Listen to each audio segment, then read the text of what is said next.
Gigi sees you walk into the room, she waits a moment before she greets you, watches your actions, and tries to determine what kind of mood the day has left you in.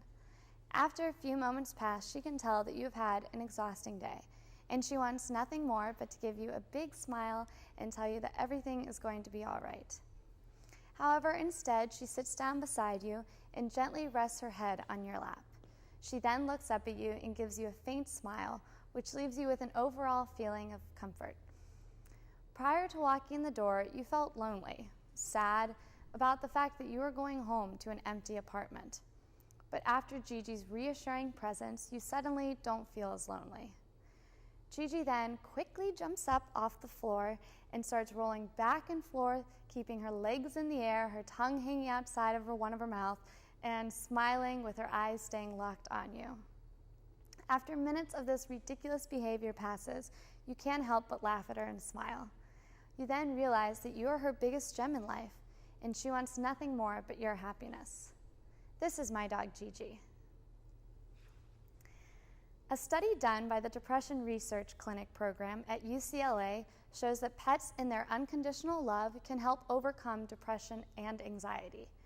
Researchers at UCLA say that by adding a little more responsibility to your pet ownership, it can help you focus your attention on something other than your depression.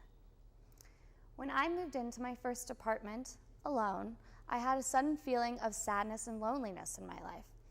It was then that I thought to myself, what could I get involved in that would help me cure this loneliness and keep me staying positive? I then remembered that as a kid, I had a dog named Sadie. I spent all of my free time with her. I remember the feeling of happiness I had whenever I would play with her. Instantly, I knew that in order to make me feel content again, I needed animals. Right then, I decided to start volunteering at animal shelters.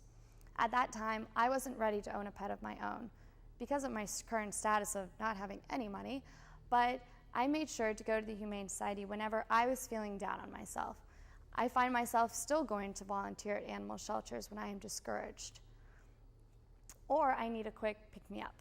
It doesn't take more than an hour, and I have a smile on my face, and I have turned my attitude back to normal. I remember a little over a year ago, I received a really bad test grade in math. And for me, this wasn't anything out of the ordinary. I'm very used to getting bad test grades in math. But regardless, I went to the Humane Society and noticed that they had just brought in a shopping cart full of puppies. I instantly freaked out with excitement and spent time with each dog. By the time the day was over, I had managed to talk 2 of my friends who lived 2 hours away into driving to the shelter and adopting 2 of them. I also convinced a nice woman to adopt one for her son's birthday. After finding these 3 adorable dogs' homes, I felt so happy and content with myself. Okay, so volunteering wasn't enough. I still went home every night to an empty apartment alone. So I started saving. The next couple months, I was able to save enough money to adopt a dog, and from the same shelter I had been working at. I received an exciting phone call one day from the Alachua County Humane Society about a puppy who had just been put up for adoption. I stopped everything I was doing at the moment and went straight to the Humane Society. It only took a matter of seconds for me to pick her up, sign adoption papers, and call her my own. I consider me and Gigi's new relationship a win-win situation. Not only was I able to give her a second chance, but she quickly became my best friend. However, after 4 years of wonderful Gigi bliss, I had become much busier with working and finishing school. So I got Gigi a new friend from the rescue as well. His name is Gaston.